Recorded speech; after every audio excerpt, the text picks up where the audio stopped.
Pardonne ton French, le podcast pour apprendre et comprendre le français.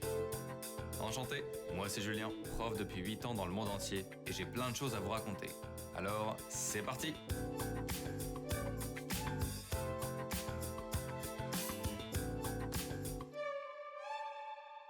Bonjour tout le monde! En plus du physique, du charisme, j'ai d'autres points communs avec George Clooney. Surtout, l'amour du café. Enfin, je ne sais pas si c'est vraiment le café qui me fait plaisir, ou si c'est son côté social. En effet, le café me fait parler, échanger, et ça me fait écouter aussi. J'ai l'impression que ça augmente ma concentration au moment où je le bois. Le café, c'est un élément culturel dans énormément de pays, mais en France, il occupe un rôle très important dans le monde du travail. En réalité, ce n'est pas la boisson dont l'importance est capitale, c'est la machine à café et son emplacement géographique, sa localisation dans l'entreprise. Alors aujourd'hui, je vous emmène non pas dans la fameuse pub Nespresso avec Clooney et l'actrice française Camille Cottin, mais dans les bureaux d'une entreprise lambda en France, parce que le sujet de la semaine, c'est la pause café. Pardonne ton French, apprendre et comprendre le français. 10h du matin, pause café. Vous êtes arrivé au travail vers 9h. C'est l'heure d'un petit café. Vous quittez votre bureau pour aller dans un espace détente, un coin tranquille, où les salariés peuvent prendre un café, un thé, un chocolat ou une soupe à la tomate.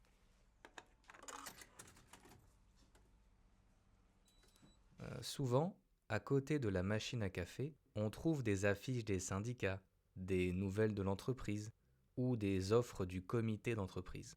Le comité d'entreprise est une organisation dans l'entreprise qui négocie des offres culturelles.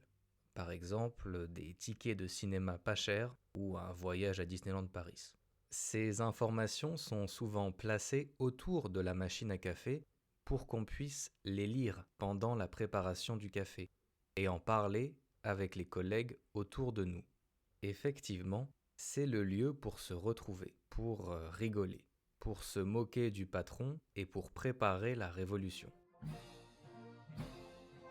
Eh oui, souvent, c'est à la machine à café que se lance l'idée d'une grève, d'une action sociale. C'est le lieu pour parler politique parce que devant la machine à café, c'est un espace de discussion, un espace de thérapie presque. En effet, en se retrouvant à la machine à café, les employés peuvent échanger sur les problèmes au travail, les salaires qui stagnent, la charge de travail. Se plaindre ensemble, ça fait du bien. On peut aussi bien sûr critiquer le patron. Ses idées, ses actions, sa cravate, sa voiture, ses chaussures, sa manière de parler, ses lunettes, son sac, ses chemises, sa montre, sa personnalité. Stop. Bref, j'ai peut-être besoin d'un peu plus de café. À part le patron, on peut aussi parler des collègues, critiquer ceux qui sont fainéants et ceux qui travaillent trop, ou raconter les derniers potins, les gossips. Donc c'est un espace vivant, un espace pour tout le monde qui crée de la vie dans l'entreprise, qui crée des liens.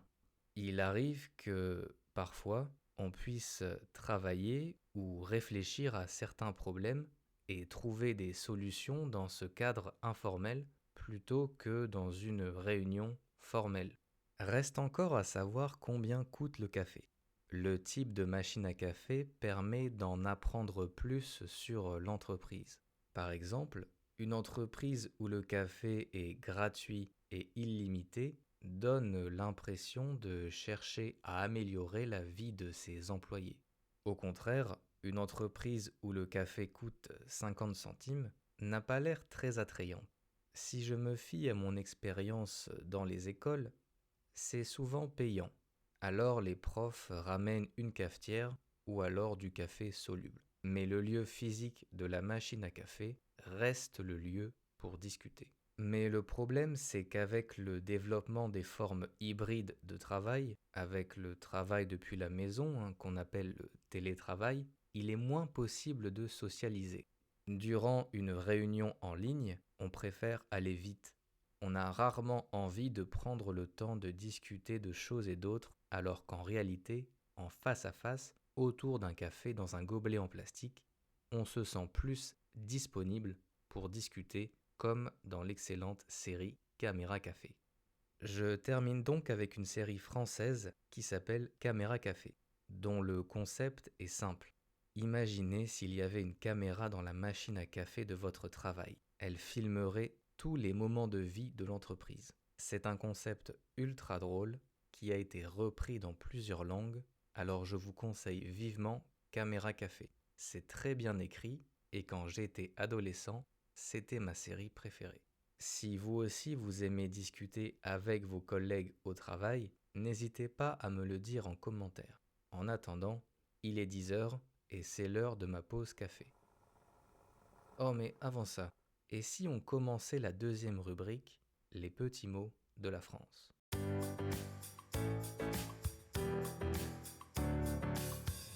Ça va gros? T'es trop fort gros. Eh vas-y gros. Mais qu'est-ce qui se passe?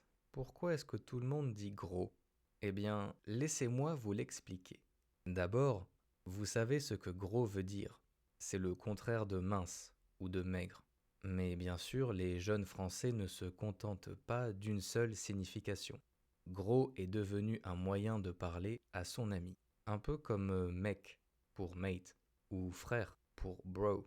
Aujourd'hui, beaucoup de gens disent gros, mais c'est seulement masculin. Vous allez utiliser gros quand vous vous adressez à un ami homme, jamais une femme. On ne dit pas grosse. L'argot est plus développé pour s'adresser aux hommes qu'aux femmes. C'est un sujet intéressant. En tout cas, gros, c'est un moyen affectueux de parler à son ami. Ça montre un certain respect, même si ça ressemble à une insulte. Cette expression existe depuis longtemps. Elle date des années 1980, quand on parlait de gros bonnet pour parler d'un gangster important dans la ville. Ensuite, avec le rap vers les années 2000, le mot gros s'est popularisé. L'expression gros vient donc plutôt d'une importance hiérarchique et non pas d'une importance en termes de poids ou de physique. Aujourd'hui, l'argot en général est largement utilisé par tous les jeunes. Vous pouvez entendre des gens dire gros dans n'importe quel quartier. Des fois, c'est trop, c'est presque comme une ponctuation. Par exemple, ouais gros, je voulais te raconter une histoire de dingue gros. C'est vraiment incroyable gros. Après gros, je te raconte ça, c'est personnel. Tu vois gros? Ceci n'était pas un dialogue mais bien un monologue. Une seule personne qui a dit gros à chaque phrase.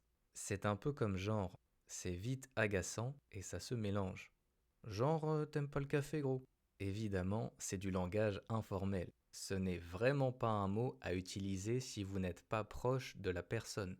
Vous pouvez donc l'utiliser si vous êtes proche d'un collègue à la machine à café, mais jamais avec un supérieur hiérarchique ou un professeur. Et puis, entre nous, à partir d'un certain âge, il vaut mieux arrêter d'utiliser cette expression. Plus que ça, je dirais qu'il faut faire encore plus attention à sa manière de parler quand on vieillit. Parce que dire gros, c'est vite lourd. Bref, si on s'amusait à mélanger les concepts de la rubrique Les petits mots de la France, les concepts dont nous avons parlé depuis 5 épisodes, eh bien un message typique à envoyer à un ami pourrait être « Désolé gros, je suis pas disponible ». Ce qui veut dire « Désolé mon ami, je ne suis pas disponible ». Ou alors un message à envoyer sur Teams « Petite pause café, gros ?» Ah bien justement, ma tasse est prête. N'hésite pas à laisser un commentaire et je te dis à bientôt. Merci gros.